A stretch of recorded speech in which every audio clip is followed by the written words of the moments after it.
గబ్బర్ సింగ్ సినిమాతో lime light లోకి దూసుకొచ్చేశాడు హరీష్ శంకర్.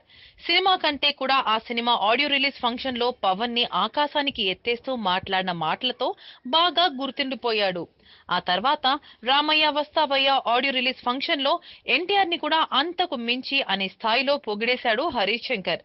కానీ ఆ సినిమా రిజల్ట్ తేడా కొట్టడంతో హరీష్ పరిస్థితి రివర్స్ అయింది. ఆ తర్వాత నుంచి కింద పడి మీద పడి ఎలానో ఇన్నాళ్లకు మళ్లీ బన్నీ లాంటి టాప్ రేంజ్ హీరోని పట్టాడు.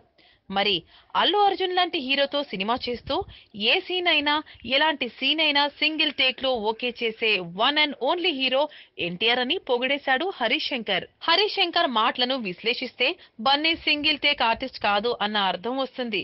అదే విషయాన్ని పట్టుకుని హరీష్ శంకర్ పై విమర్శలకు దిగారు బన్నీ ఫ్యాన్స్. సరైన హిట్ లేకపోయినా సినిమాను డైరెక్ట్ చేసే ఛాన్స్ ఇస్తే మా హీరోని అవమానించేలా మాట్లాడతావా అంటూ సోషల్ మీడియాలో హరీష్ పై విరుచుకుపడుతున్నారు. ఫ్యాన్స్ విషయం అలా ఉంటే అసలు బన్నీతో సినిమా చేస్తూ ఎన్టీఆర్ ని ఆ స్థాయిలో పొగడ్డానికి కారణం ఏంటి అంటూ తలలో బద్దలు కొట్టుకుంటున్న సినిమా జనాలకు ఇప్పుడు అసలు రీజన్ దొరికేసింది. ఎన్టీఆర్ డేట్స్ బీవీఎస్ ప్రసాద్ దగ్గర ఉన్నాయి.